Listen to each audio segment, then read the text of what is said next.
Okay, guys, in this video, we are going to take a look at finding the maximum rate of change for f of xy equals natural log of x squared plus y squared. Now, we are also given a point at which we are trying to find this maximum rate. So the point is negative 5, 5. And we need to find out what is the maximum rate and also what is the direction. And usually they want you to normalize the direction so that it has a unit length. So the first step that you're going to do is find the gradient of your function, which is just the collection of partial derivatives. Now you need to know that natural log of something derivative is 1 divided by that something. So that you should have to just remember.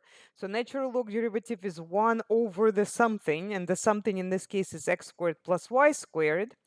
And then you need to multiply that by the derivative with respect to x, because the first component of the gradient is the derivative with respect to x. So when you look at x squared plus y squared, only one term has x in it, right? The other terms will drop out. So because that's going to be considered a constant or a number. So we need to multiply by the derivative of x squared, which is just 2x.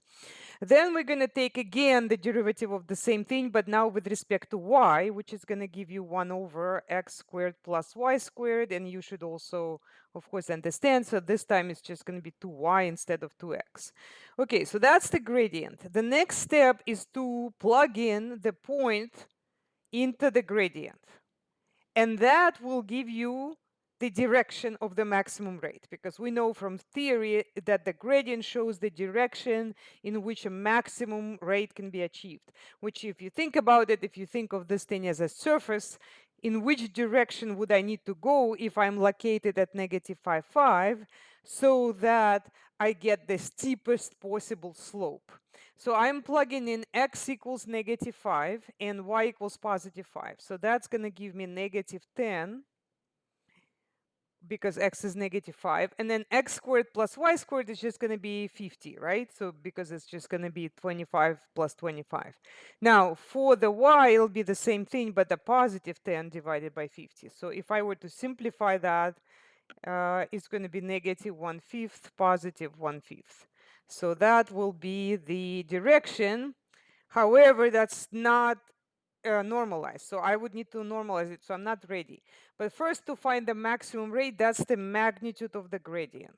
So you're going to have to find the magnitude. Either way, you have to find it because you have to normalize it. So this is going to be square root of the first component squared. So that's going to be 1 over 25. Remember, never to include the negative because it's going to drop out. So you don't want to put it there.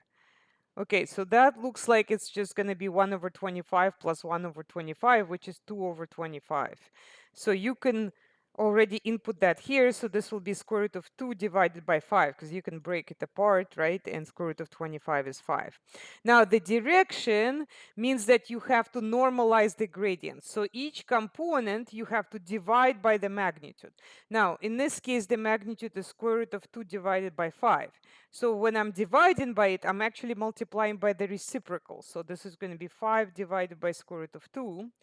And then the other one is going to be also 5 divided by square root of 2 multiplied. So you will see that the 5s cancel here and here, and then you have your direction. So that's going to be negative 1 over square root of 2 and positive 1 over square root of 2 as a vector.